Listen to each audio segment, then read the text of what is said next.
Feels like that smooth jazz gets louder and louder every time, doesn't it? I mean, goddamn. But What's up, everybody? Not as loud as your voice that on the Lost episode. Oh my god, the Lost episode where I sounded like I was just screaming. That was so bad. I'm going to be mad about that forever. Welcome back to Off the Bench, everybody. I hope you guys had a good week. Hope you enjoyed the home run derby that we, I didn't. talked about the importance of last week. So for those of you that don't know or didn't tune in last week, the home run derby determined Pat and I's main fantasy league's draft order priority. Little confusing, but basically if you did the best in the home run derby, you can choose your draft slot first. You don't necessarily need to take the number one pick, but that's how we do things. It's how we've always done them. It's happened before. Yeah. I had the first pick once. I had third priority, and I had the first pick. Right. Yeah. Some people don't want the pressure of number one, man. And in a 12-teamer as well, like by the time you get around to your second pick, if there's nobody you're in love with at pick number one, I totally understand. I mean, that's why we've done it this way for years. Is we're like, we don't want somebody who did the best at whatever way we determine draft order to feel like they got screwed because they don't want number one pick. We're like, all right, you win, you get to choose where you go. Yeah. Speaking of, I did okay. I ended up finishing 6th out of 12. My boy Randy Arozarena showed out for me. Pat, guy kind of hyped up in our last episode. I was like, he just feels like the energy guy of the Derby. Honestly, after the first round, I thought he was completely cooked. I thought he was going to get rocked by Luis Robert after watching how effortlessly he was, putting those balls out. I mean, Adley Rutschman, I thought, was going to have the best round of the first round. Then Luis just says, hey, you're not getting out of the first round. And then Julio did. And then Julio said fuck no to both of them. So I was honestly shocked that Randy beat Robert in the second round, but that's what ended up getting me the 6th pick. Otherwise, I had Pete winning the whole thing. My picks, just to go off the top of my head, I had Randy in the first. Randy, Pete, what else was it? The Vlad matchup? Vlad, yep, I had Vlad, and then I got the other one right, because Pete was the only one I got wrong in the first round. I'm just forgetting what the stupid matchups were. Either way, did you have Robert or Rutschman? Or? I had Robert over Rutschman, and yeah, whatever. Did well, put it that way. Did fairly well. Well enough. Yeah, ended up with 6. Pat, you did not fare so well. No, my finals were I had Alonso beating Adolis Garcia, and like Brandon said about Arozarena, I felt like Garcia was like the underrated energy guy of the home run derby, because like he's got to be one of the more underrated players in the whole league. What I believe two All-Star appearances now in the last 3 years, up there in the league in ribbies, but he can just do it all, man. And I'm just like, this is his kind of coming out party. This is where people are going to be like, yeah, Adolis Garcia, what a guy. Mm-hmm. So I had that, but I got so they both got bounced in the first, but I did get a point from Robert and Vlad. So yes. I ended up going 9 out of 12, which I was baffled. Like, I thought I was guaranteed 12th. Like, I'm like, there's no way anyone could have done worse than me. I didn't, check the math to see how it happened, but as we were talking about right before we got on air, it's a good year to be towards the end, I would argue. Yeah, I think we talked about it last week about how, neither of us were really going to be too upset if we didn't end up with near the top of the priority or top of the draft, because this year it's like there are guys, it feels like more of a kind of a mishmash of guys at the top. There's not a clear-cut first-round pick. I mean, in PPR leagues, it seems like, most people have settled on Justin Jefferson as being the guy. And rightfully so. Yeah, of course. And in terms of running backs, you've got Christian McCaffrey leading the way, which, again, not a surprise as long as that guy's healthy and in the 49ers run scheme. Regardless of the fact that some of the rushing volume may take a dip if Elijah Mitchell stays healthy, he's still such an electric player and a great offense that it makes a ton of sense. But I think this year there's so many good players that you can get at the back end of the first round and kind of get, a nice little pairing that it's not necessarily worth it to get a guy who's just marginally better at pick 1, 2, or 3 than the guys available at 6, 7, 8, 9, and then have to wait so long for that second round pick. So this was a year that, I'm sitting here with the 6th choice of draft priority, assuming that the guys ahead of me pick somewhat logically of 1 through 5, assuming it goes sort of chalky. I don't think it's going to happen.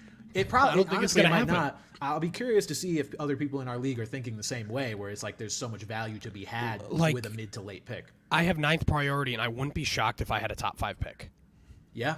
And I mean, there's the part of me that that's always been my strategy is go as high as you can. Go as high as you can. That's been mine as well. Or if I'm towards the end, take 12. Take 12 and get that back to back. But I'm in a position where it's I have no idea. The guys before me are going to dictate where I go. Because like I was saying, we've mentioned, it's our weekly mention that we are a non-PPR league, 13-year running league, and we are stuck in whatever year 13 years ago was, 2010. We are stuck there. We just got decimal points this year. Woo! Thank God. Our final scores won't be 87 to 86 anymore. It's a miracle. Yeah, so,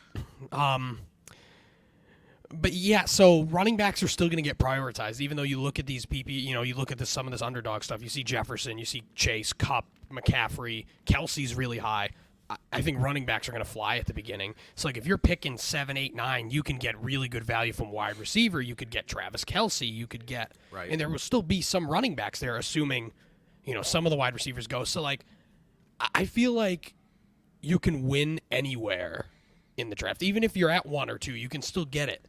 But it's just like, I have no idea. And our guys like to take their time. What did he said he would make his first priority pick by the 24th. No, I think he said within 24 hours. That was what Finn said. 24 hours? Oh, I thought he meant July 24th. I'm like, what the fuck? He said within 24 hours was the person who won our home run derby bracket. He got literally 1 pick wrong, which was crazy. And he said, within 24 hours. And that was at the behest of, I was like, we need to make this priority order, get the actual draft order out there quickly, because this is the latest we've determined draft order in a long time. I mean, we've done things like March Madness. We've done things like the spelling bee, like both of which I did, to be honest, but all that stuff typically happens months before this did. I'm like, guys, I think as of today, Pat, we're like 54 days away from the draft.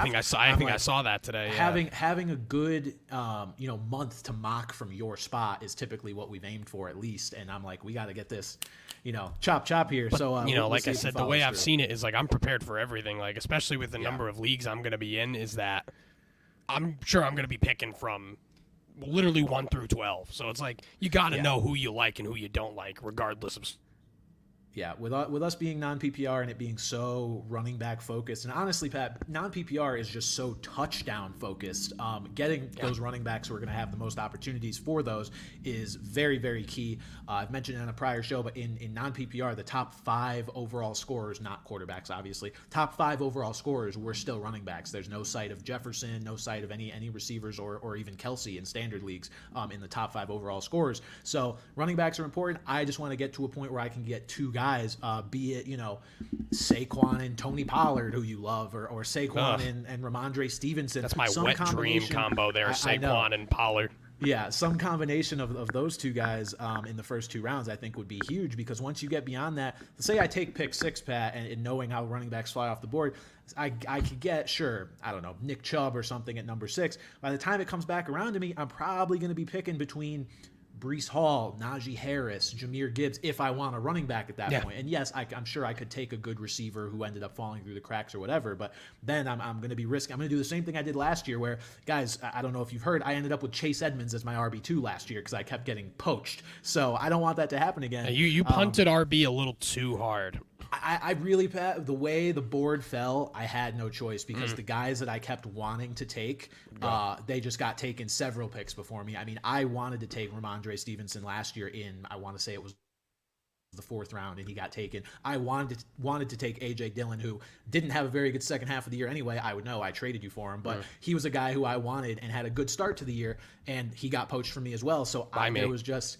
by you. It just happened to fall that way. I need to look. There's also an element of chance to that happening as well. I've never been poached that badly in my life, and I've picked from all over the board in our years in the league. So there's an element of chance as well, but there's also me trying to reduce that randomness. So we will see how that ends up playing out this year. And I also said to Brand before we got on air that this is the closest I've ever been to going 0 running back, and I think that this is a better year than in the past to do it, and I think we'll talk about some guys today even that are solid guys to target if you're not taking running backs until round, that dead zone rounds 5 and 6.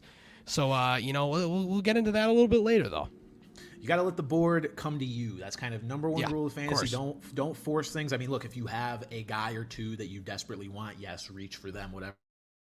Do what you got to do, but in general, do not just go with the flow of the draft if you feel like there is value to be had elsewhere, which leads us right in, Pat, to my Scott Fishbowl draft that I have thus far. For those of you that never heard of Scott Fishbowl, it is basically a giant charity fantasy tournament where Scott Fish, a very popular man on Twitter in the fantasy community, creates a bunch of different 12-team leagues, and then just for, fantasy influencers, creators, and then also plenty of fans. Whoever wins each of those leagues will then compete against each other to create a champion, but it's all for charity, more or less. Superflex League, and Pat, going against the grain is kind of what I had to do in that league. It's a league where, because it's Superflex, lots of quarterbacks are coming off the board early, right? So I'm sitting there at the 108, and before me, it was 1, 2, 3, 4, 5, 6 quarterbacks, and Travis Kelce got picked.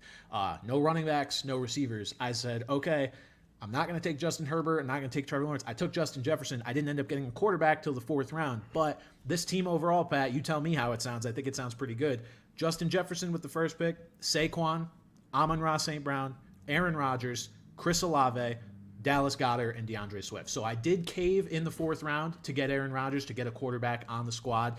I thought about waiting and just going with the sort of sleeper quarterbacks and guys just to fill the position, like the Kenny Pickett's, the Mac Joneses, just to get, they may get me 12 or 13 or 14 points only on a given week, but my other positions are going to be so stacked. Rodgers was a guy I considered in the 3rd, so when I saw him in there in the 4th, I said, screw it, let's get somebody, a little higher upside at that spot. I was going to say, Rodgers is a guy where he's got a solid floor and the solid ceiling, and obviously established. Like, we've seen him do it before, and while I don't think he's going to be a guy you're starting every week in, like, a regular redraft league, if you really punt the position the way you did, that was probably a safe way to go.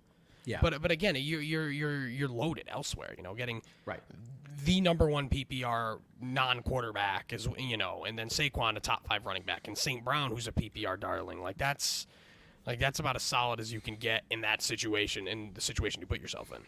Yeah, and I'm excited with this team construction. Look, last year was my first year in the Scott Fishbowl, and my first 2 picks were Josh Allen and Jalen Hurts, who, as you can imagine, in a Superflex league, they backpacked me. Sheesh. The problem was my other positions did not work out very well. Javonte Williams tore his ACL. I think I had Kyle Pitts in that league as well. What a shock. And then just my other receivers and running backs ended up underperforming or getting hurt. I think I had Saquon in that league, so he was good as well. But then I had Ezekiel Elliott, who fell off. I just know that by the end of the year I was starting Latavius Murray. So look, this was not my intention to go into this was not my intention to go into this league this year and say I'm avoiding the quarterbacks, but I am excited to see how it plays out as a transition from last year, as juxtaposition, to see what a totally different team makeup is. And hey, am I crazy? Did I avoid quarterbacks when I shouldn't have, or me zigging while they zagged? Is that going to work out? We will see. But I will say this: I love the names on the squad. I can't really fault myself too much. Pat, we talked about the home run derby to start out, and I wanted to just talk about another little baseball headline here because it's very funny and very personal to me. You guys may have seen, or maybe not, because it's kind of a minor headline. Look, a hitting coach getting fired isn't any sort of breaking news, but the Yankees have finally fired their hitting coach, bringing in a new one, and the reasoning is the only reason I'm talking about this. So Anthony Volpe, highly touted shortstop prospect, ended up making the opening day roster. I, along with every other Yankee fan, very, very excited about that development. Exactly. Like, the Yankees don't tend to give young guys, an opportunity as early as they should most of the time. So to see him get the call as the opening day shortstop, we were all very excited. He ended up, kind of sputtering along to start the year. He was stealing a bunch of bases, which was nice, but other than that, it was just home run here, home run there, hitting like barely 200. It was not a good scene. So everyone's like, can he just not adjust to the majors? Anthony Volpe goes and has a chicken parm dinner with former minor league teammate Austin Wells, and they look at his swing together, to try to figure out what's going on. And they see that, the things that the Yankees hitting coach has changed are basically the root of the issue. And so Volpe says, all right, we've dug into the tape here. Let's try out my old swing in the minors when I was hitting well. Pat, believe it or not, the way he was swinging in the minors when he was a good hitter that got him the opening day job as the Yankee shortstop, that's the thing that he should have been doing the entire time. And so the Yankees hitting coach got fired because he did not have the thought process to be like, this guy used to hit well. I should go look at the video of why he used to hit well and then tell him to do that. Somehow that was a thought process that just went way over the head of the Yankees hitting coach, and so they said to bring in a new one.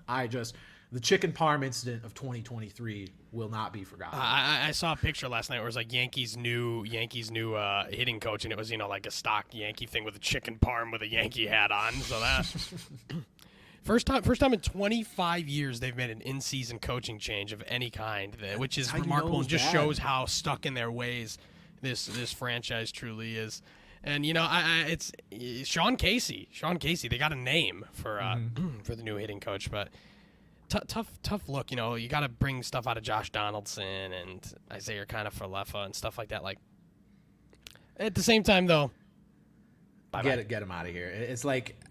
Look, the Volpe thing I think was kind of just the cherry on top, and the way to fire him with cause, more or less, if there wasn't enough reason already with so many guys underperforming. Like every Yankees hitter in the lineup, other than Aaron Judge, who's not in the lineup right now, but every single Yankees hitter is having a down year hitting wise. And it's hey, Billy McKinney's been pretty good.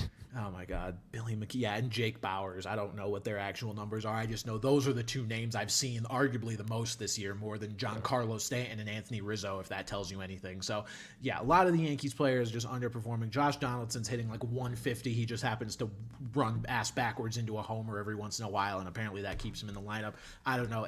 It's been tough to watch the Yankees. I don't know if you guys listening know I am a Yankee fan, but it's like baseball's also kind of lower on the depth chart of my favorite sports at this point, mainly because they're just not very fun to watch. They are coming here to Colorado soon, though. They're coming this weekend. Oh, you got to go to that. I know. It's funny. Tickets are actually kind of expensive because the Yankees, woohoo, name brand, and it's a weekend series. But I'm like, man, it's the first time I've had to actually pay real money for a Rockies ticket. I was gonna say you got to get out to one when when you've got that kind of. I'm curious to see what the pitching matchups are, and then I'll decide. And it's just even more frustrating because they're a playoff team right now. Like they are firmly in the mix. Like I would rather them just suck. Like. But not a good time. Not a good time to be a Yankees fan, despite them still being decent, which is, like I said, even more frustrating. They're just very mid. Hopefully, Carlos Rodon, finally entering the mix and pitching decently can change things. Hey, at least we have Domingo Germán's perfect game. I feel like that's going to be the most random perfect game in MLB history when it's all said. No and done. way. Like, Philip Humber will. You're right. Like Philip Humber was genuinely bad in the rest of his career. Like Germán was like a steady guy who's going to end up pitching in the majors for close to 10 years. That's true. He's just having a down year, and it felt like it was out of nowhere because the momentum of the Yankees season's so bad. And I'll be honest, it would have been Armando Galarraga because he was also just flat out bad. So I think it's almost better that he didn't get the perfect game in terms of recognition because he would have easily faded into history. But now everyone will always remember Armando Galarraga. The guy that got screwed, absolutely. But Domingo Germán did finish the job. It feels like a fever dream at this point because the season has just been so uninspiring and unspectacular for the Yankees. It just also happens to have the 26th perfect game ever, some mid-20s, like one of the only perfect games in the long-ass history of this ancient sport. So it's just over a decade as well. Yeah, since the last one, 2012. Yeah, that surprised me too because I know we've seen no hitters every year. I did not realize that Felix was the last one. Yeah, there's been so many no hitters that you kind of just like assume that like there was one, but I was like, oh, well, who did I think threw a perfect game within that time? Right. And I'm like, I didn't. I just kind of just. I remember watching the Felix one, getting home. I remember that vividly as well. It was crazy. I also remember just being a young buck when that happened, a young, clean-shaven toddler boy. All right, baseball to basketball, Pat. Victor Wembanyama made his long-awaited Summer League debut. Victor Wembanyama had maybe the funniest start to an NBA career ever because this dude gets drafted, and the first thing we hear from him after the fact is that one of his security guards backhanded Britney Spears. And it's like, welcome to America, my man. I don't know how else to welcome you to the media circus that is this country than that. Like Britney Spears making headlines for the first time in God, I don't know how long because she hasn't a few years at least. Yeah, like I feel like since she made "Toxic" the song, like she comes out of nowhere to be in headlines with Victor Wembanyama. It's just wild to me. And then she's like, "Oh, I'm still a big fan." I'm like, "Yeah, Brittany, I don't really care." The funniest part was that he just didn't know who she was. Like, I get he's like 18 and from France, but like the fact that he just didn't know who Britney Spears was. And now you've got like Britney Spears stan accounts on Twitter, like live tweeting these games, like preying on his downfall. Like there was one where he like basically like got fouled hard and fell down. They're like, oh my God, he fell down. It's like, Victor is already like, it's almost like good for basketball. You've got more eyes on basketball now, especially the summer league. Like, and there were gonna be eyes on the summer league anyway because we've got the best prospect since LeBron James playing. Right. And this has just added another wrinkle, which has also helped his I don't know, I would call it okay play. Yeah. In his first few games. The stands are crazy, man. I can't imagine if it was like a member of BTS who tried to like touch him and then they got back. Oh God, he'd be in witness protection. But how would you hide that guy?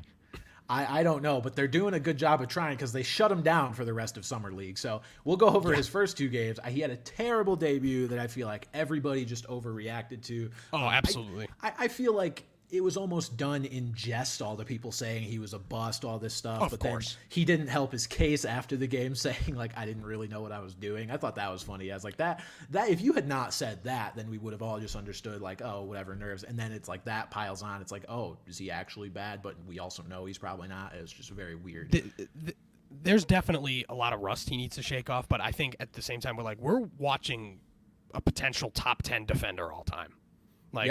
This guy is that good of a defender because it's not like he's just tall. You've got guys who have been like, Taco Fall, who are just tall and terrible. But this guy is like athletic. He's quick. He's got good instincts.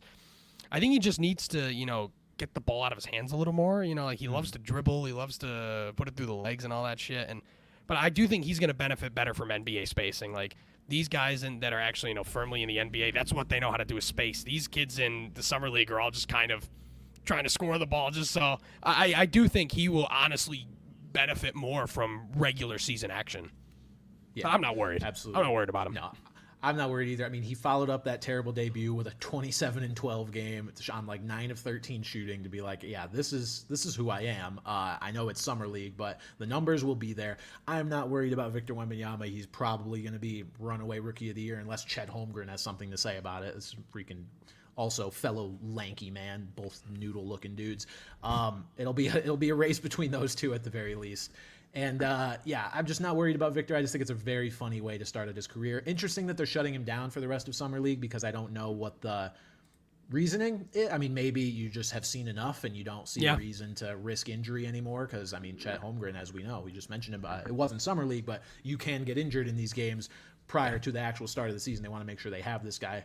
If they don't, there will be just no ticket sales in San Antonio. And that team will not stand a motherfucking chance. I mean, they won't stand a chance even with him. They will still not. That's true. Yeah, I still think they're going to be a lottery team, relatively high. That's fair, but it'll at least be a team that you have to think twice about when you play, rather than just being like, oh, we have to go up against Trey Jones. Like, who else? See, I like what they're doing. Even outside him, I like what they're doing. They're just going to need to. They're going to just need to attract a higher leverage free agent, which San Antonio has never done well. Like LaMarcus Aldridge, DeMar DeRozan. Well, that wasn't a free agent, but like, they never do well externally. But I think that's finally going to be the final piece within the next few years. Is they're going to need to bring someone in to really be the glue guy. LeBron and Bronny to San Antonio. Oh, my Lord. All right, let's get into our bread and butter here with football. Pat, this came out just a few short hours ago about Alvin Kamara. So Alvin Kamara has pleaded guilty to a lesser misdemeanor to get off of the larger, more expansive charge that he would have had. Felony charge for assault, which is not a good look for anybody, let alone a player who's going to be or expected to be, the face of one of the teams in the NFL, which I think he probably still is as far as the Saints are concerned. So Kamara is pleading guilty to a lesser charge. What do you think this means, Pat? Because you alerted me to this actually happening. So what do you think this says about Kamara and his future this season? Well, I think, it's important. Like ESPN Saints reporter Mike Triplett, he tweeted, he goes, the league has suspended guys who had no charges, like Ben Roethlisberger, the famous Ben Rapelessberger. He got suspended 4 games when was never charged, let alone convicted. So I think he will get suspended, but I would give it 4 games tops. Yeah. I mean, it wouldn't even shock me if it were 2. But I think the most significant thing about this is that it is now going to happen. Because the talk again this year was the same thing as last year, where it was like, oh, these legal things take forever. He may not get suspended at all this year. But now that this is coming down, he will be. So, if they're going to suspend him, I should say, it is going to happen to start this year. So, the uncertainty is over, but now the uncertainty begins. Obviously, there'll be a little more clarity when we know, but what do you do with this seemingly 3-headed monster of a backfield in terms of fantasy? It is weird because I think with this sort of suspension pending and not knowing much about the situation, I've kind of just had Kamara out of my mind. But now it's like, once we do find out about this suspension, and if it is a lower number of games, if it's 4 games or 2 games or whatever it may be, you look at the guys that he's ranked around in fantasy football, and he sticks out like a sore thumb. I mean, it's like if we get anything, and look, the prime Alvin Kamara days are over. I think we all understand this. But if you get even 60% of what he was in his peak, if he's healthy this year, like, he is in massive value where he's sitting. But the running backs that they do have now, it's a tough decision to make, because they brought in Jamal Williams, who is just the ultimate touchdown vulture, as we've seen last year. I'm sure that's specifically what they brought him in to do. They drafted Kendry Miller, as you said, with, I believe, third round draft capital? I think so. Reasonable capital. Reasonably high to where you expect him to have somewhat of a role if he shows he can handle it. And then Taysom Hill still exists. I mean, that dude was basically a running back for part of last year. So it's very, very confusing to me. Kamara is only worth it right now. Let's assume for the sake of argument, it's as minimal as it could be, and it's 2 games. I'm still really only interested in him from a PPR point of view, because, like I said, I think those touchdowns are going to be kind of hard to come by. The 6-touchdown Christmas game is very far in the rearview mirror. Even the 3-touchdown game, like, I think he had that 3-touchdown game against the Raiders, and besides that, like, I owned a lot of Alvin Kamara last year, and it was frustrating. The dude was not very good, but like you said, there's still some shred of a formerly elite running back. But yeah, similar thing. Like, he's basically off my radar in terms of guys who are either going to be in your lineup or consider. So basically the top 8 rounds, I don't want him, whether he gets suspended or he doesn't. That said, I mean, he's an incredible flyer, in the second half of the draft if he's still there. Like you said, compared to some of these other guys where you're still throwing darts at that point, but you're throwing a dart at a guy who has proven that what he can before. do. Yeah, and he's not that far removed from it, and he's still in the same environment, same situation. So, like, you look at that, he is still easily worth a pick, but it's just I am not going to rely on him to be a lineup regular. Yeah, Alvin Kamara currently RB34 based on Underdog ADP. The guys he's directly behind are A.J. Dillon, Zach Charbonnet, Antonio Gibson, James Cook, and then he's just above Samaje Perine, Brian Robinson, Rashad Penny. All part-time backs, but no backs who have, like you said, reached the sort of mountaintop that Kamara has in the past. And yeah, you can look at him and say he's totally washed up if you want, but I think once the suspension gets sorted out, it's an interesting question you have to ask yourself when you see him at the top of your draft board. Again, just sticks out like a sore thumb in terms of name value. So yeah, I don't know. I wouldn't blame you if you want to take a shot on him later in your draft. But, Pat, he's in the NFC South, which we will talk about next week. For this week, we are going to be talking about the NFC West. Now, this is an interesting division for fantasy football because I think it has some real top-end talent. I mean, it has literally the RB1, and who else was I thinking of? And the wide receiver 3. So, I mean, you've got guys at the very tippy top of their position. And then you've got entire teams who are just irrelevant. And by teams, I mean the Cardinals. And then, I mean, honestly, even the Rams. The Rams, yeah. Outside of Cup, there's not a ton to love. But there is other things to love, more so one. But I guess we'll talk about that. Right. So we'll start here with the San Francisco 49ers. So interesting quarterback situation from a fantasy perspective. Look, all arrows right now are pointing toward Brock Purdy being healthy and being the starter to open the year. So Trey Lance, again, can be off your fantasy radar, as much as I hate to say it, because I was a big Trey Lance truther heading into the start of last year. I thought he was going to be in kind of an Anthony Richardson tier of, maybe not as good of a player, but he's got enough of a rushing upside to warrant, having him as a quarterback on your fantasy team. We never even got to see if that would have come to pass or not, because he played one game in the rain where everything was just neutralized and the game was terrible, complete wash. God. And then he got hurt in the very next game. So kind of impossible to know, but for now you have to head into the season thinking that Brock Purdy is the only 49er quarterback with fantasy value. Currently QB 24. I feel like that just firmly bakes in the fall off that a lot of people are probably projecting for him, just because he kind of ended last year on an unrealistic pace, I think, leading that team to so many wins. And now it's just like, okay, other defenses are going to have more time to prepare for this guy who was literally Mr. Irrelevant and on nobody's radar for the longest time. So I'm not sure if Brock Purdy has a place in fantasy football. I mean, if you're in a deep 14, 16 teamer, maybe you throw him on your bench as a QB2, but as Pat, you and I both, I don't think are really guys that draft backup quarterbacks if you have a decent one as a starter. Brock Purdy, the upside's just not there for fantasy. Yeah, and the upside's not there, but we've seen in years past, even with guys as mediocre as Garoppolo, that 49ers quarterbacks are solid streamers. Like I think he will be one of the guys on the front line of bye week or injury fill-ins, but in terms of standalone value on his own, without the context of comparison of other players, no. But I do think he is very important to the guys around him. While he may not be fantasy relevant, but like I think him and Lance is going to be a huge difference, because with Lance, we don't know. We have nothing to base it off of. But with Purdy, we've got, a good chunk of games last year where there were distinct trends. Yeah, I agree. And I am curious to see how he translates in the second year, because, with defenses having some time to try and figure him out, was last year just lightning in a bottle? I don't know. The ranking says yes for fantasy purposes, but again, as long as he can just steer that ship confidently, it's going to lead to fantasy points for the other guys. One of those guys, Pat, being the overall RB1, a guy who has, I think, totally earned that spot, especially in PPR leagues, Christian McCaffrey. Shedding the injury-prone tag last year, which was nice to see, as I told anybody who would listen that he would hit both him and Saquon Barkley. Tried to tell everybody. I mean, those were guys that I was begging people to draft. I'm like, guys, they're not injury-prone. Like, it's just been bad luck. So Christian McCaffrey shedding that tag. Now he is in probably the most efficient rushing attack in the entire NFL, and so rightfully is at the top of his position ranking. The only note, and I think I mentioned this on the show before, but at the very least I've tweeted it and put it in a video. The interesting part about this backfield is that when Elijah Mitchell is healthy, Christian McCaffrey does take a big hit in terms of the rushing workload. So in games where Elijah Mitchell was healthy last year, Christian McCaffrey averaged just 10.5 carries per game.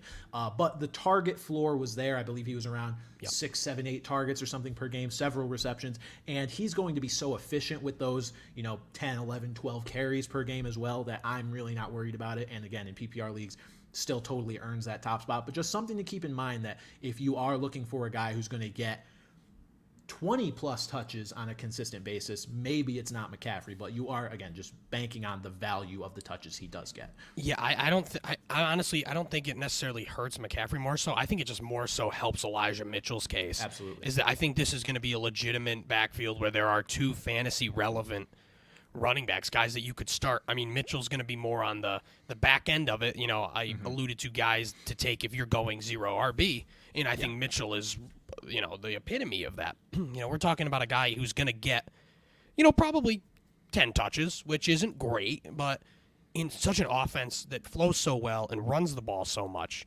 even with McCaffrey, and you look at Mitchell, too. He was very active in the red zone as well. He was a guy who was scoring touchdowns. I believe he had at least 1 2-touchdown game. So I think we're looking at a situation, looking back to some of the more Mark Ingram, Alvin Kamara, some of these two-headed monster backfields. It won't be that evenly distributed, but even Elijah Mitchell, I think Elijah Mitchell is definitely a guy that you should draft and consider being, a guy that you might have to start week 1. Yeah, look, when you're in a league that is, I would say, 12 teams or deeper, you can find yourself desperately searching for a viable starting flex pretty quickly. And I think Elijah Mitchell is the kind of guy that you can get for very cheap in your draft, who is a guy you'll feel pretty good about putting him in your flex when you need to, because he's a guy that's maybe as likely to get a rushing touchdown in a given week as a lot of running backs are. So a guy that I am firmly interested in at his current ADP. I mean, Elijah Mitchell is RB 41. I think that's criminal. Let me pull up exactly who he's ranked around. So we've got Elijah Mitchell at 41. Above him, we've got Damian Harris, Devon Achane, Khalil Herbert. There's an argument for Herbert because I think the workload might be there for him, but these other guys who are like part-time backs and maybe not very good backs, and then behind him you've got Jamal Williams, Jerick McKinnon, Jalen Warren. I like Mitchell as a bet in a really efficient rushing offense where I know he's going to get touches and I know he's going to get touchdown opportunities, and a quarterback that is not going to vulture too many of them. I think he's a great value at RB41, ADP of 124th. So I mean, you're getting him in the 10th round of a 12-team league. Oh yeah, that's gold there. So that's he's going straight on your bench, which is perfect. And the other thing too is I think, as we'll see in just a minute here, is that this is another one of those offenses like we've talked about, like the Eagles in the past. You want a piece of this offense in fantasy wise. And I think the same is said that there are 3 pass catchers that are legitimate starting options. Yeah, absolutely. And then the pass catchers, Deebo Samuel, Brandon Aiyuk, and George Kittle. I mean, I left off Jawan Jennings because just you don't really need to extend it that far. He's had some good games, but it's just not really worth thinking about.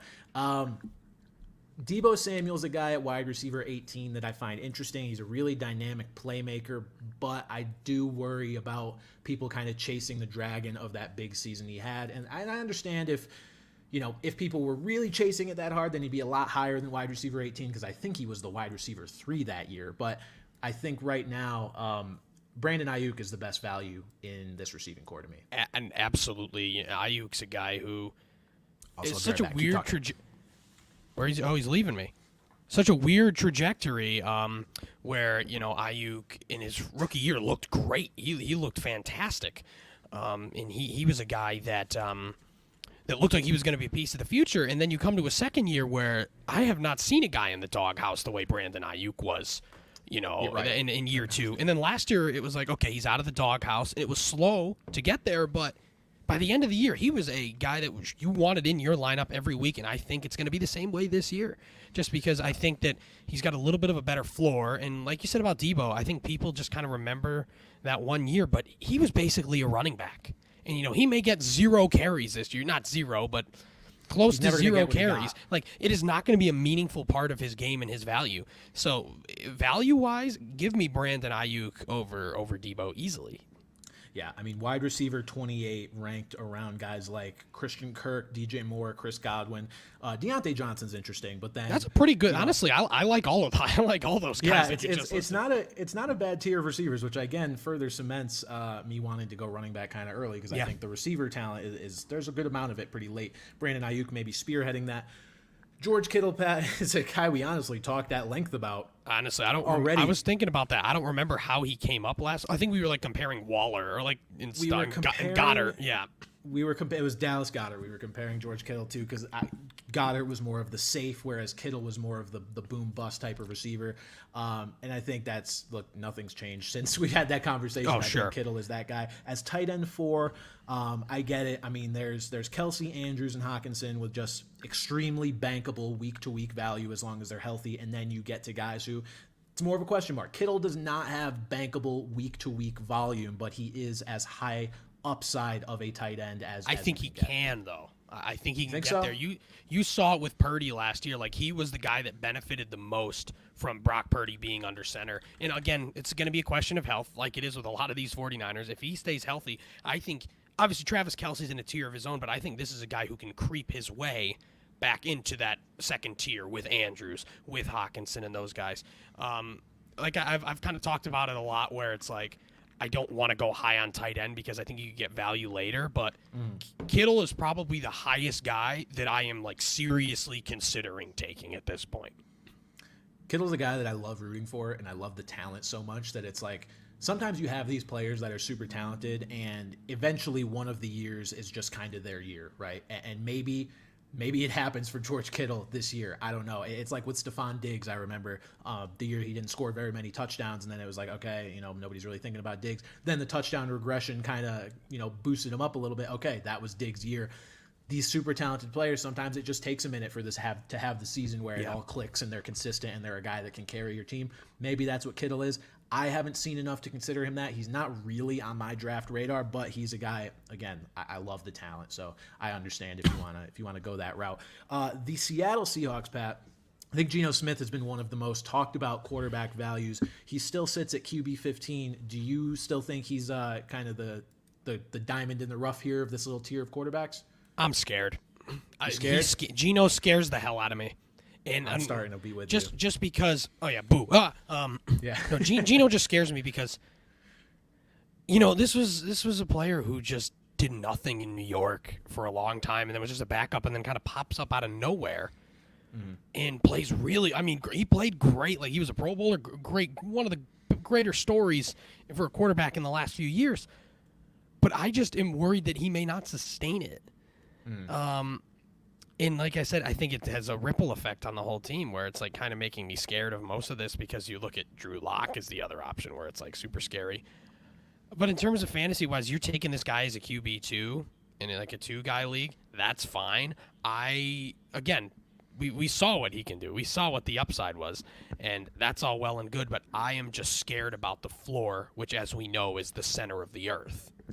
Yeah, Geno's kind of the quarterback that it seems like all the sharps are saying is a good value, and it's a guy that, like, you know, you can ignore quarterback for a while and then take him late. But as of very recently, Pat, I'm starting to be scared of him as well. And it was one guy just tweeted a thought on him, and I was like, man, I hate that you gave me that perspective. And he's like, you know, when a guy like Geno comes out of nowhere this late in his career, it's going to make defensive coordinators look really hard into what the hell happened and then try and find the answer. And it's like, obviously, every defensive, you know, coach is game planning for the other quarterback, but it's like Geno is a guy that they may take a little deeper dive into and be like, how that this is maybe the weirdest and most unexpected come up for a player at this age in NFL history. Like, and they're going to try and find an answer.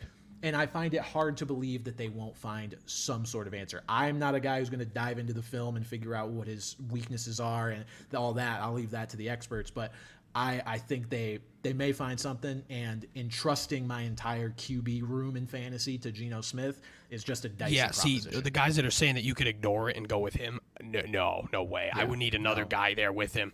I would not confidently, like, you know, the other guys in that range, like Daniel Jones and my favorite quarterback ever, Kirk Cousins. Like, those are guys that I would rather give them the keys to my QB room than Geno Smith as the only guy, of course. I would agree with you. And like you said, ripple effect on the rest of the offense. The running backs are Kenneth Walker and Zach Charbonnet. Zach Charbonnet almost getting equal hype to Geno Smith at this point, with the people thinking that, you know, this running back room has room for two guys. The Seahawks have historically loved to run the ball. Kenneth Walker being not necessarily the most efficient guy last season, so there's just, you know, there's room for another guy to emerge. Zach Charbonnet is currently RB32 on Underdog. Kenneth Walker, RB16. Where do you fall on these two guys, Pat? Who do you view as, I mean, I won't say the leader, obviously that's Kenneth Walker, but as the better value and the more likely guy that you will target? I still think the better value is Kenneth Walker. Like, when they took Charbonnet, I think a lot of people were really scared, including me. I was just like, oh my God, like, what are they doing? Like, they struck gold, and now they're just going to muddy that up. But the further and further it's gone into the offseason, you know, you thought about it. Those weeks that Walker missed last year, like, what was it in that backfield? Tony Jones, and I'm forgetting who the other guy was. I started DJ him. Dallas? No, DJ Dallas. Travis Homer. Travis Homer was the guy that had a couple. But, like, that's a disgusting backfield. It's bad. The more I think about it, they needed another body in there in case he goes down. And, again, Walker's not the best pass catcher as well. What I'm trying to see if he really even yeah, he had a couple boom games where he caught like 5 or 8 balls. But besides that, he, you know, this is a guy who's catching 1 to 2 balls a game. And Charbonnet, that's more of his thing. So he's going to be a good compliment. But Walker is still a guy that I think is going to be a borderline RB1. Even when he wasn't scoring touchdowns last year, like his last 3 weeks were fantastic. 26 for 107, 23 for 133, and 29 for 114. Obviously, the volume is crazy, and he might lose a half dozen of those carries every week to Charbonnet, but we're still talking a 20-touch guy in a run-first offense. I love Kenneth Walker. Yeah, I think Kenneth Walker is the kind of guy that if you're trying to invest in him, you're almost happy that they drafted Charbonnet because it did muddy up the outlook, but not enough for it to actually affect him in a super meaningful way. I think it's totally fine to draft Charbonnet as your handcuff to Kenneth Walker, but I'm kind of with you. It's not a situation where I'm worried about Charbonnet taking like a ton of carries away from Walker. Walker's a guy that they like, that they've invested in. I mean, the guy was an absolute beast at Michigan State. So I think when you look at him next to guys like Joe Mixon and Aaron Jones and J.K. Dobbins, it's like Walker has a lot more juice in his legs than most of those guys other than Dobbins, and hasn't had, I don't believe, a serious injury like Dobbins has, unless I'm mistaken, from college. So he's kind of, you know, shining a little bit in that tier of guys. So I'm with you. Receiver-wise, we've got DK Metcalf, Jackson Smith-Njigba, and Tyler Lockett. Interestingly enough, JSN, wide receiver 32, with Tyler Lockett as wide receiver 33. That shocked the hell out of me. A little bit of another case of putting the cart before the horse here. You know, Jackson Smith-Njigba is a great talent, and I think he's a great pick in Dynasty. I think he's a good pick in best ball as well. But the fact that he's ahead of Tyler Lockett already is crazy. I think the quote where it's like the rumors of his downfall have been greatly exaggerated. Yeah. Like, he's 30. Granted, he's 30 years old. But one, he has missed one game in his whole career. The guy stays on the field, and he's had 3 straight 1,000-yard seasons, and the one before he was in the 900, so he was very close. So while it's not the sexiest kind of player, he produces. He produces in standard, he produces in PPR, and he's a great deep threat. And he's not the kind of guy that's going to warrant the attention as a DK Metcalf. Tyler Lockett, we're going to talk about, spoiler alert, as you can see in the bottom corner if you're watching, we're going to talk about sleepers and undervalued guys. Mm-hmm. I think Tyler Lockett is one of the more undervalued guys in all of the league this year. This shocked me, but this coming from a tweet from Alex Caruso, who did the research on the matter. Tyler Lockett, who currently sits as wide receiver 33 on Underdog, has been the wide receiver 17 or better for 5 straight years. And people are dropping him 16 spots because they drafted somebody. I understand JSN is considered really in his own tier of rookie receivers this year. It was like people were not in love with this rookie receiver class outside of JSN. And so wherever he goes, you're going to be worried, especially when one of the guys is aging. But, I mean, I don't think that's worth dropping him quite that much. No. I'm interested a little bit in both guys. But I think Lockett, yeah, you're right. Super, super crazy value for him because trying to predict when a guy's going to fall off is a dicey game when you really haven't seen it at all. And also, Pat, did you see that hilarious compilation of Tyler Lockett just refusing to get it? Because it's gone around. That's how you preserve your career. That's how you miss one game. And I believe the game he missed was like in the second year of his career or something. Like it was. And is he going to fall off a little bit? Maybe. He's 30 years old, very well, but I do not think he's going to fall off to the point where he's going to be wide receiver 33 behind a guy like JSN. But if Metcalf or Lockett goes down, JSN's great, which is why I think he's such a good best ball pick. But in terms of, redraft, I am not super interested in him this year. And then I guess in terms of Metcalf, what really can you say? This is an alpha wide receiver. He had great rapport with Geno. He stays on the field. What is his? He's wide receiver 15. That about nails it on the head. If you have him as your wide receiver 2, that is solid as hell. And DK Metcalf, interestingly enough, a guy who could be due for some touchdown regression in a positive way this year as well. 2020, he had, I guess I'll start it at the beginning of his career since he's played every game each of his seasons. Rookie year, seven touchdowns. 2020, 10 touchdowns, 2021, 12 touchdowns, and then 2022 back down to 6. So he was steadily going up before he fell back down to 6, and ironically fell back down to 6 with maybe some of the best quarterback play he's had. I mean, obviously he had Russ when Russ was actually good, but Geno played well though. Geno was dotting some people up that last year. So the fact he only came away with 6 touchdowns is a little surprising. There may be positive touchdown regression regardless of if Geno himself takes a step back. That's just statistics and kind of the randomness of it. We'll have to see. But DK's another guy that I mentioned with George Kittle. It's like sometimes it really is as simple as this is that guy's year to get a little luckier and show that his talent can translate to a large amount of fantasy points. So Metcalf may be another guy who's not slipping through the cracks, but is less of a talked about wide receiver 1 candidate.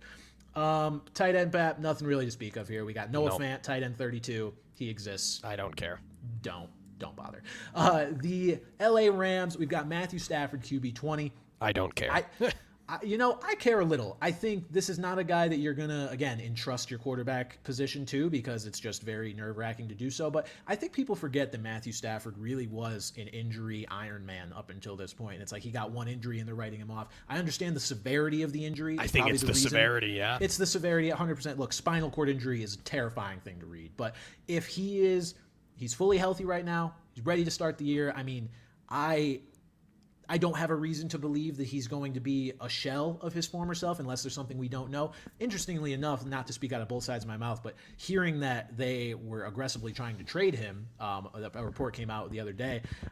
If that's true, then I don't really know what to think because maybe they don't think he has it anymore. But I'm, as of right now, operating that he can be still a decent quarterback and, at the very least a bye week fill-in. But it's just a guy that, whether he ends up a starter for your fantasy team or not, I don't know. But a guy that I could see blowing his QB 20, position out of the water. He could be QB 11, QB 10, and I wouldn't be shocked at all.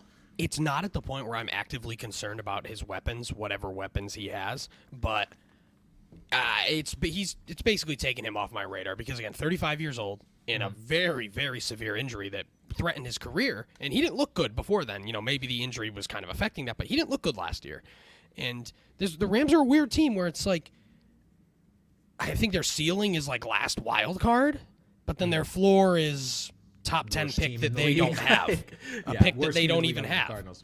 Right. So, like, I don't know, but Stafford himself is a guy that I have put almost no thought into. But again, not to the point where I'm writing the whole Rams off. Well, I'm writing most of them off, but not all of them. The fact that there's going to be a couple guys that I like in that.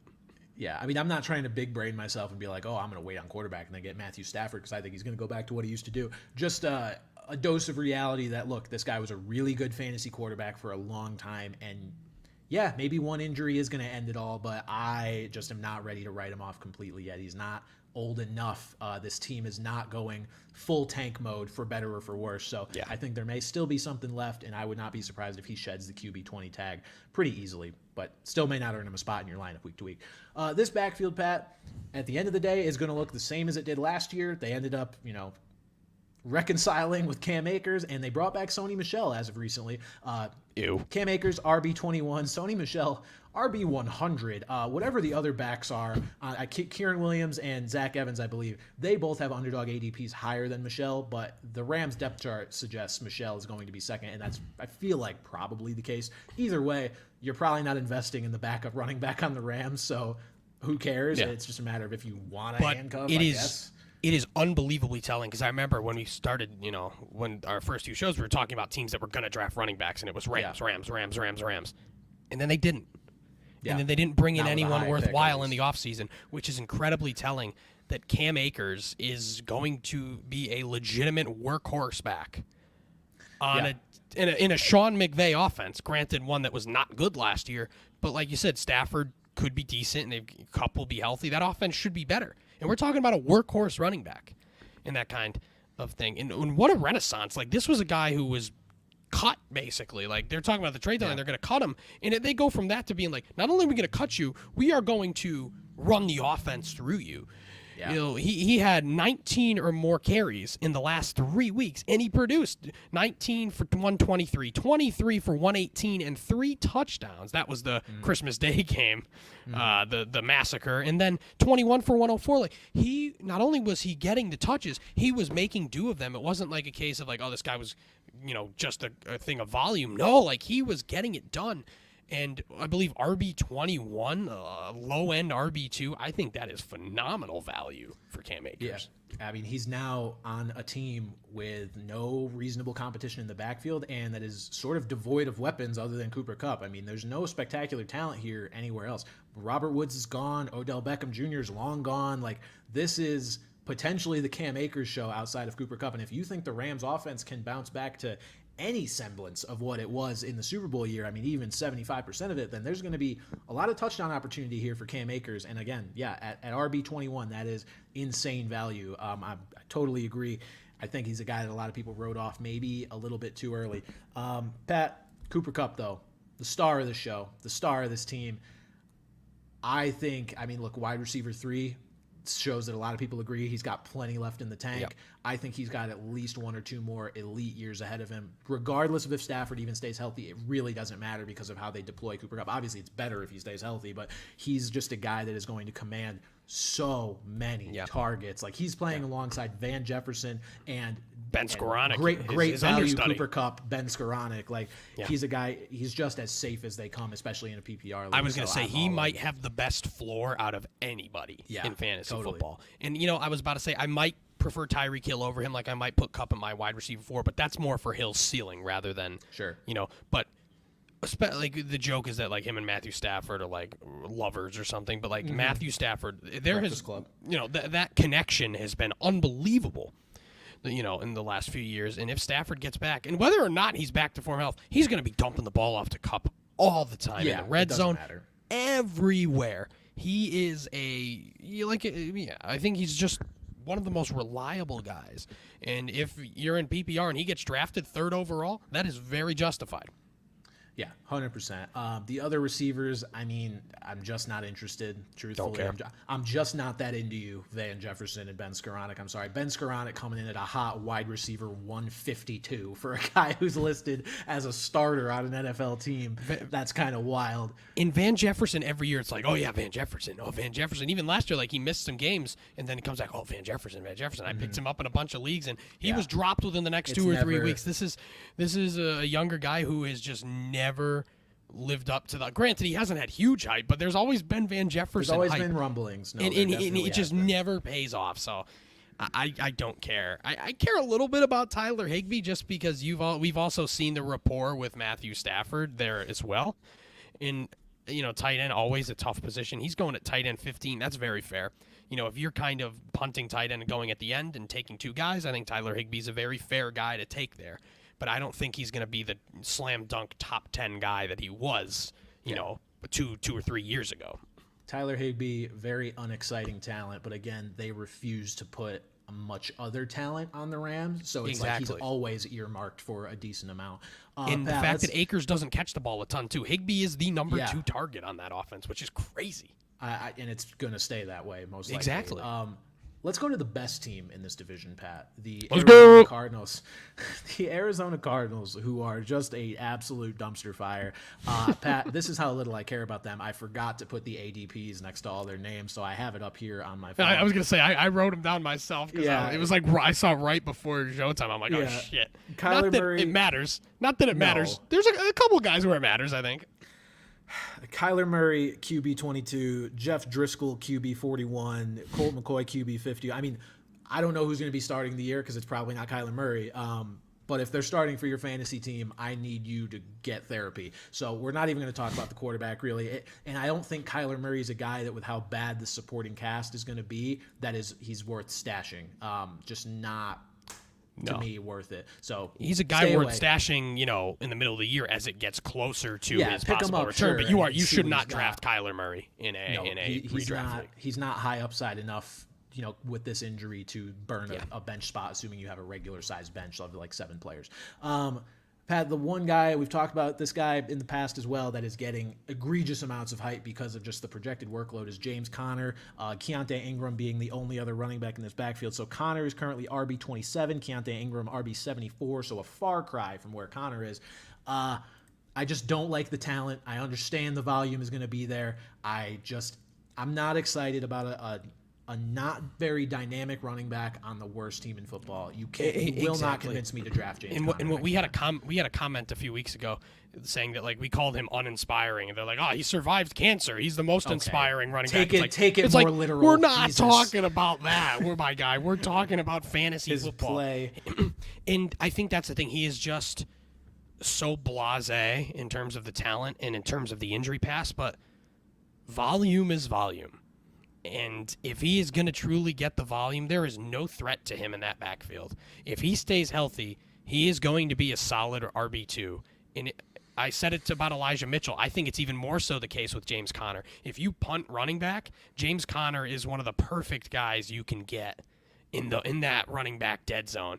But on his own, am I going to be looking to draft him? No, I'm not. I just feel the same way about James Conner as I did about Leonard Fournette last year. And look, to Leonard Fournette's credit, he rumbled his way to some decent fantasy finishes at times. But it was like there was all this hype about Fournette because it was still a Brady offense and it was only a rookie Rachaad White being brought in and all this stuff. They're like, it's still going to be Fournette's backfield, and even if White takes some, he'll still be good.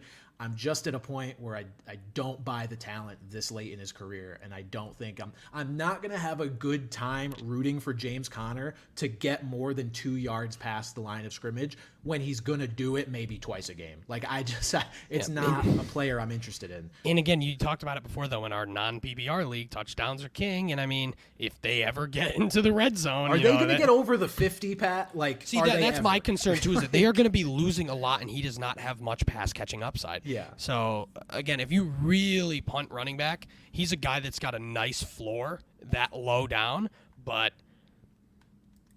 game. I don't love it. It would be one of those picks where it's a gross one, but it's a fair one to pick him at what we're running RB27. RB27. I know he's that's a low. very fair. Honestly, yeah, that's a high end flex, low end RB2. That is very fair. It's not it's not good to look at, but it is fair. I get it, but also gross. In a similar vein, there's a guy that I'm kind of interested in to an extent because the game script will be more in his favor, and that's Marquis Brown. With DeAndre Hopkins gone, this is the only receiver with a true track record. I mean, you've got Rondale Moore, you've got Greg Dortch, who have been good at times, have had their moments, but Marquis Brown is the guy who's, this passing attack, as feeble as it's going to be, is going to run through Marquis Brown, and they're going to be losing a lot. Like, this is going to be a guy who's probably going to command 12 targets a lot of the time. And he was playing really well last year before he got hurt. Granted, Kyler under center, but he was playing really well before he got hurt. Yeah, and the big difference is plays bad, but I don't know. So what are they going to have? Like complete zero passes? Like no, they're right. going to. It's going to be something. It's going to be him. And the biggest difference is that Dortch and Rondale Moore are very small. They are gadget guys, and Brown is the only kind of established solid outside receiver. And again, I'm spoiling basically my whole board for our draft later, but he's another guy who I think has great value down low. He is my favorite player on this dreadful, dreadful team. And the funny thing is, I think one of the two, we'll call him the slot duo of Moore and Dortch. One of them's going to be something, I think. I just don't know which one. But at that point, you're taking that's such a flyer in the late round. Who cares? Throw the dart at one of them. I agree. I think Greg Dortch is wide receiver 104. He's a guy that commands so many targets that he just interests me in PPR. It's almost like what I was saying about Sterling Shepard with the Giants, where it's like he's just going to get the value. Like there's no question about it. He's not even getting drafted, right? He's going his ADP 250. I believe that's not a draftable. 215.4. I think it's maybe very, very 16 times 12. Do drafted. Math, Patrick. You can do math. You got it. It's not. He's not getting drafted. Yeah, that's not drafting. That's not drafted. No. So it's interesting value. And then Zach Ertz, Pat. This tight end situation is interesting because I saw Zach Ertz get labeled as a potential surprise cut candidate, which logically, a vet like that on a team that's going to be this bad, I would understand it. So he's not a guy I'm targeting right now because, again, Cardinals are going to be bad and he's kind of washed up himself. But Trey McBride could be interesting if he ends up being the starter. I was going to say, we actually, it's funny, we're also in a startup dynasty league this year, and I think he's a great startup dynasty pick. Yeah. They went, he was the highest drafted tight end last year, and then they brought in nobody this year. Right. And, Ertz is hurt. He's old. And again, I don't know if it's necessarily going to be a guy on the radar, but it wouldn't shock me if it does. But I think within the next year or two, I think he's going to be a guy who's firmly on the fantasy radar. I agree. So watch out for if Zach Ertz does get cut. I mean, these are answers we will have, before week one, before the biggest fantasy draft, sort of weekend of the year, which is Labor Day weekend, also when our draft is. So there's some things we still need answers for. What we don't need an answer for is just how bad the Cardinals are going to be. So there's not a ton to invest in here, but no, that's the situation we're in. All right, Pat, let's get into our sleeper draft. So this is just our favorite. I will preface. Yeah. I'm not looking at this as a sleeper draft. I'm looking at this as an undervalued draft because there are guys here who are very established names. Like these, I have a couple deep sleepers, but these are mostly guys who are, guys that we talked about that are just going below what I believe their value to be. So people are going to be like, oh, those guys aren't sleepers. Oh, we'll talk to you guys about the movie draft feedback after this, but I don't want to hear these guys aren't sleepers. That's not what I'm doing. I'm doing undervalued players. Draft of and you are first, undervalued players. I am first. All right, Pat, full disclosure, I've barely looked at this. I am just going off of the vibes, truthfully. So I'm going to look at these players and figure out who, because I've been doing mocks. I'm educated here. I know what I'm doing. So you know what? I want to say Anthony Richardson, but I'm also not that dense to where I'm going to do that just yet. I actually got talked out of Anthony Richardson. I talked myself out of him in the Scott Fishbowl because I was worried that he just might not start the year. I mean, I don't know if Gardner Minshew's going to be out there. But first pick, Pat, I'm going to go with Christian Watson. I'm going to take Christian Watson on the Green Bay Packers. You scared the hell out of me. Really? You're going with someone named Christian McCaffrey? Yes, I am. Okay. Yes, All right. I am. I'm going with Christian Watson.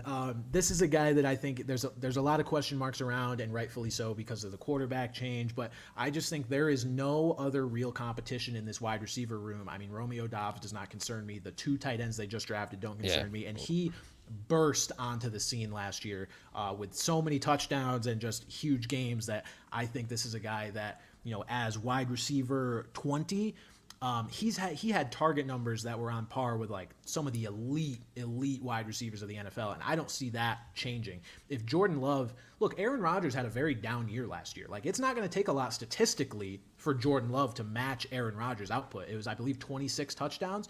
I mean, that's something Jordan Love can absolutely do. So I'm not expecting much of a drop off in statistical quarterback play from Jordan Love, even if things aren't as good as they hope they are. I'll take Christian Watson first.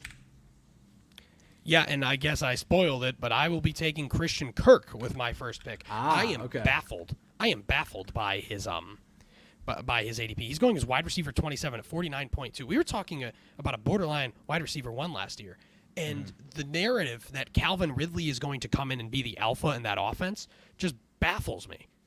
He has been out of football for almost two whole years. Excuse me, 2 whole years, and Kirk was a guy who clearly has the rapport with Lawrence.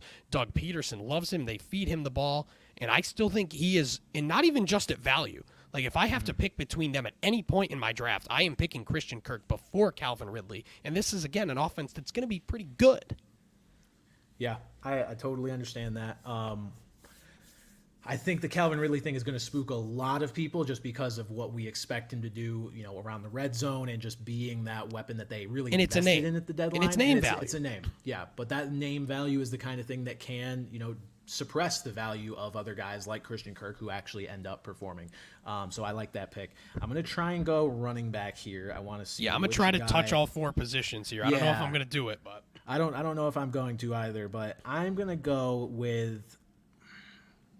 God, the like devil on my shoulder is telling me to say Jahmyr Gibbs, but I'm not sure if I should. I'm gonna go with David Montgomery. I'm gonna stick in the same backfield. It's a good one. I think David Montgomery is a guy that when we talked about the NFC North, I talked up quite a bit, and another guy that, when you're in a 12-team league or deeper, this is a guy you're not going to be upset to put in your flex spot. It's a guy who's going to take a good amount of that red zone work and those touchdowns from Jahmyr Gibbs. I like Jahmyr Gibbs on his own because I think they're going to use him in a variety of roles, and I think in PPR leagues that value is going to get returned. But Montgomery is a guy that I think maybe a little more off the radar than he should be because of them drafting Jahmyr Gibbs. But they threw some money at Montgomery. They have a really good offensive line and an up-and-coming team as a whole. I'm going David Montgomery here. Yeah, that's a good one because we've definitely seen that they will go 2 running backs, and I think you're right about Gibbs' value as well because outside of Amon-Ra, they don't have a ton of established targets. So, that's a good pick on Montgomery, and that's going to be a backfield where they're both going to do a lot. All right, we're going to go back to someone that we just talked about. I am going to go Tyler Lockett here with my my second pick. I think Lockett, the fact, just similar to Kirk, I just think the fact that he's even down this low to even be considered a sleeper is crazy. He's durable. He produces. Granted, he's aging, but he's just a very established guy. And whether it's Smith or whether something happens and it's Drew Lock, I think he's about as reliable as it comes. At wide receiver 33, give me all of Tyler Lockett. I am also going to go with a receiver.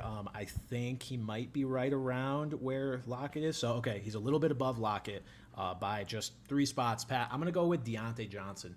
You want to talk about touchdown regression. How about regressing upwards from 0? How's that sound? Yeah. Does that sound likely? I think that's pretty likely. I did see a funny Reddit comment. It was like truly elite wide receivers, find their way into the end zone no matter what. I'm like, Julio Jones had several years of 3 touchdowns.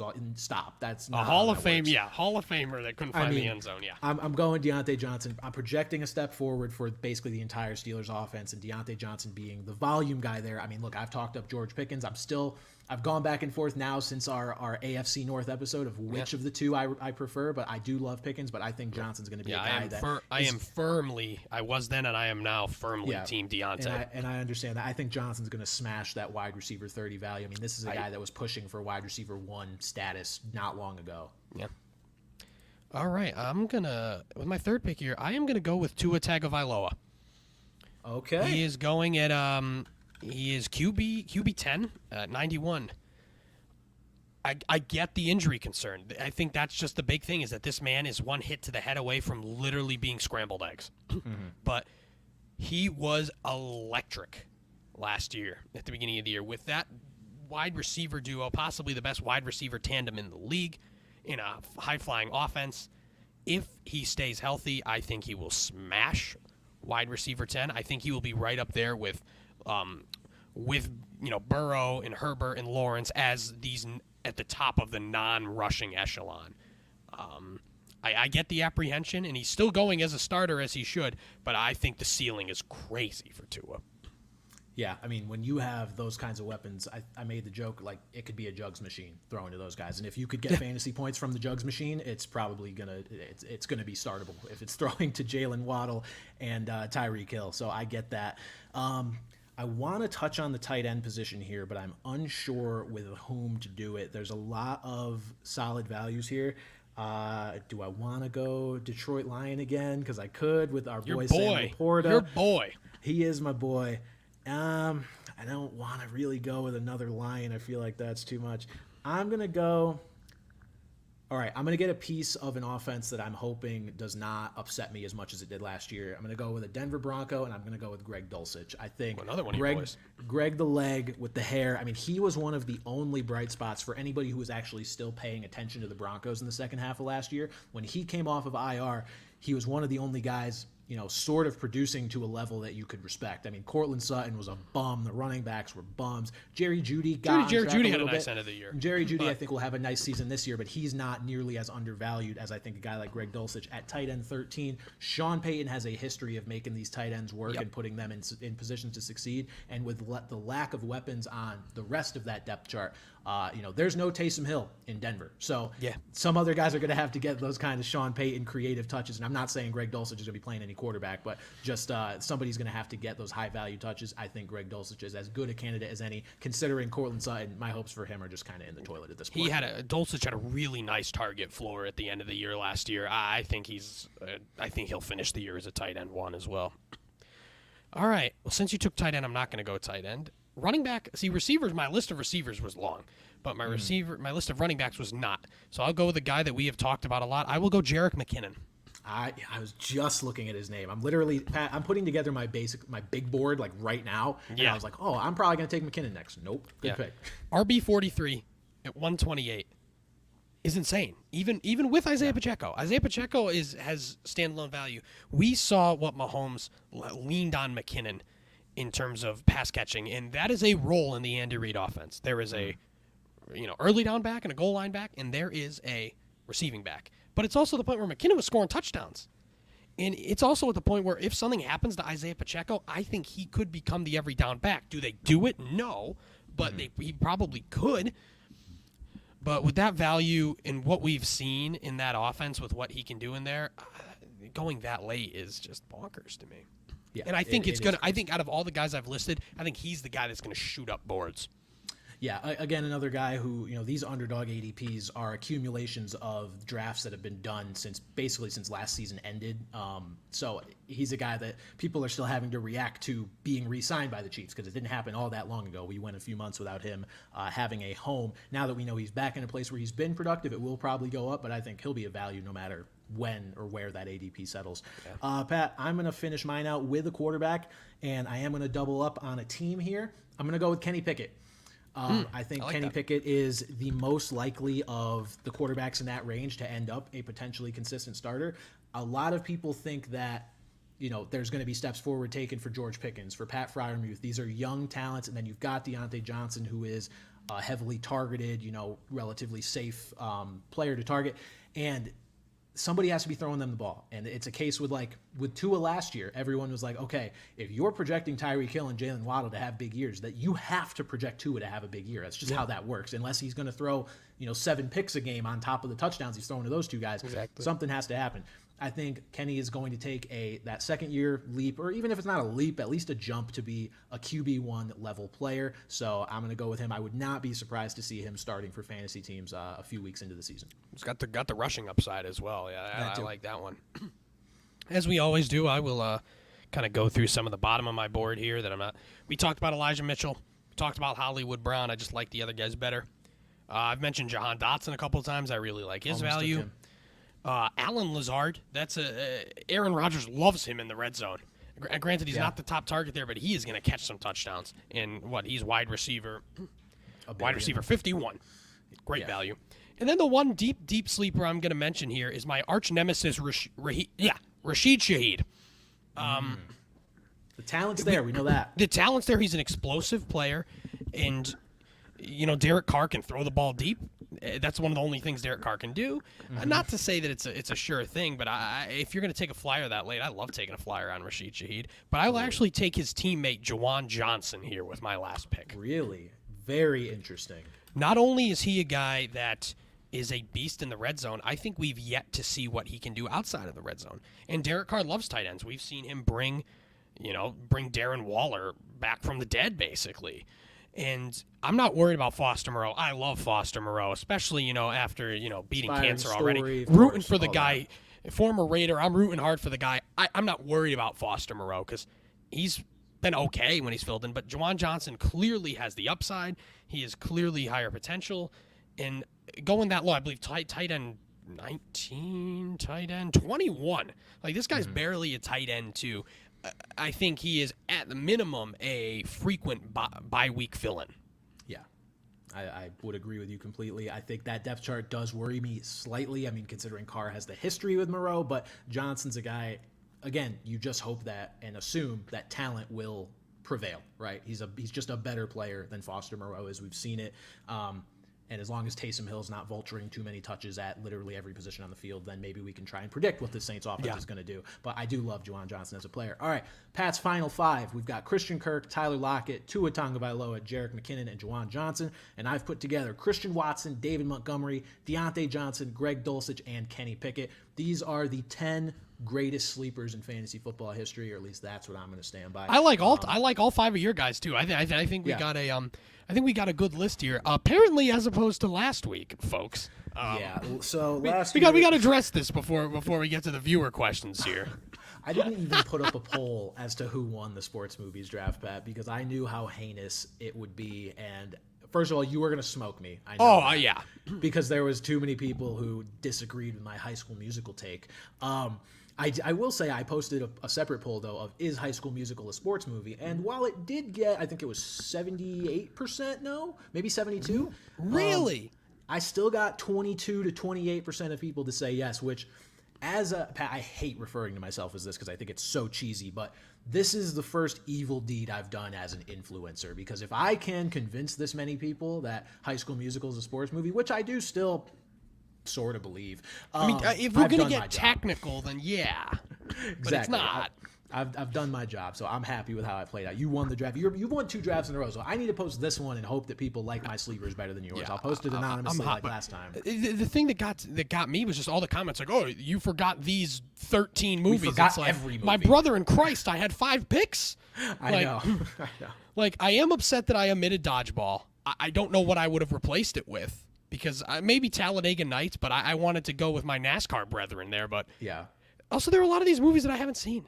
And I love comedies. Like, I think all 5 of the picks I made were, like, justified. I don't think there was any what the fuck picks. But, like, sure, there were better movies. I could have picked Rudy or Remember the Titans or The Miracle or whatever. But I don't know. But this has been a fun week looking at the comments. I've had people who have never mentioned the podcast to me before reach out about it. And it's just like... They're like, what and it was fun. It was fun. There? We got to think of more things that we're grossly undereducated about to do more drafts.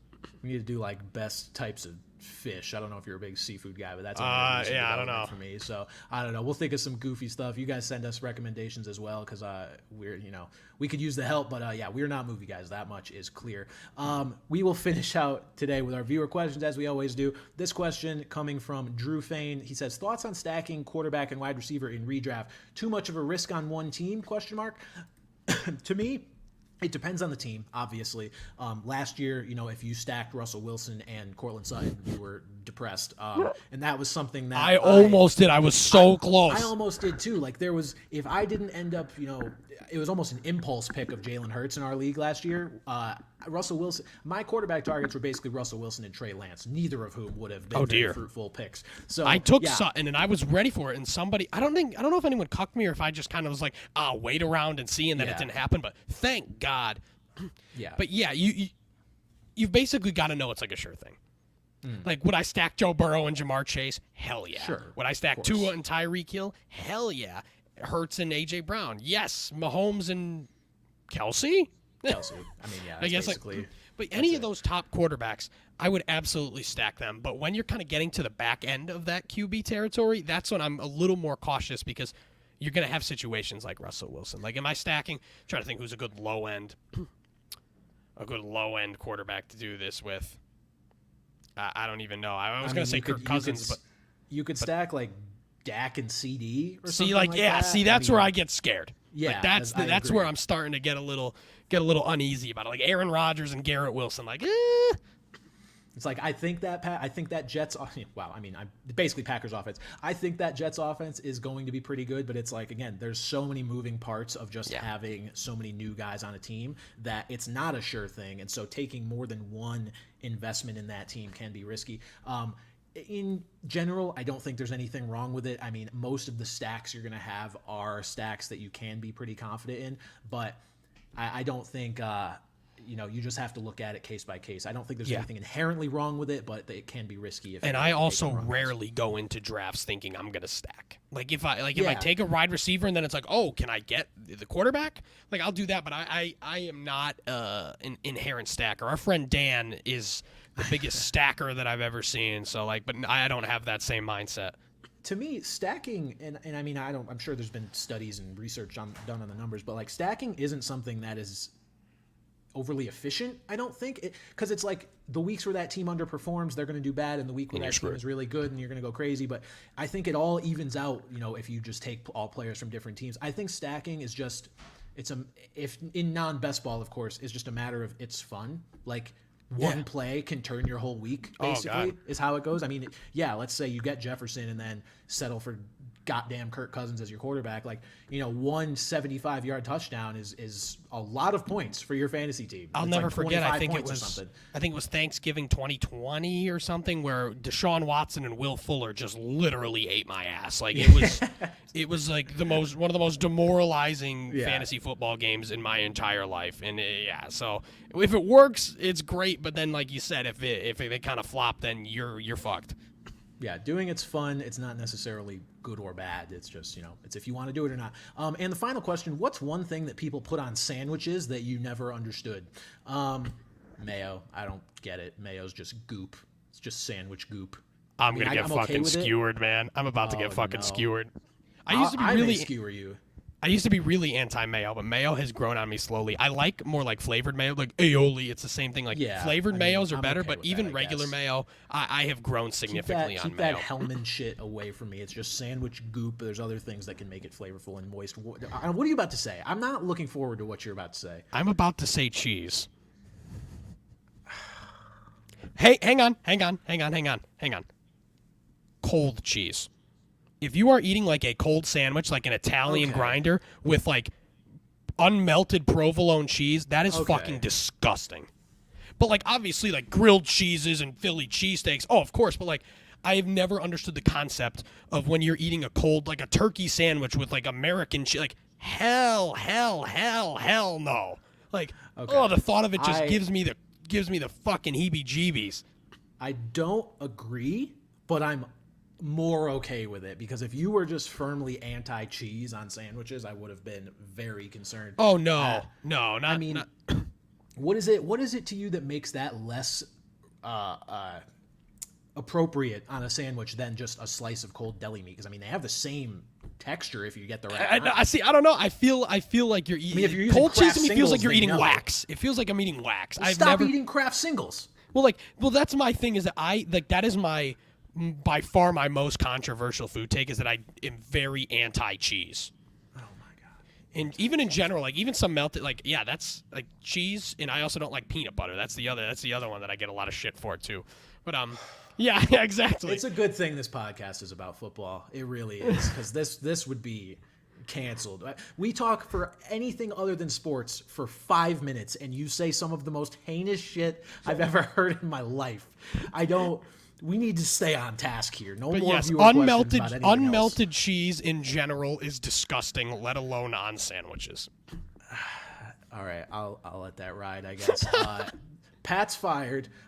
Thank you guys for tuning in. We might be back next week. I may be searching for a new co-host, but that'll do it for this episode. For the newly fired Pat Gustafson, I'm Brandon Carney. We'll see you guys next time.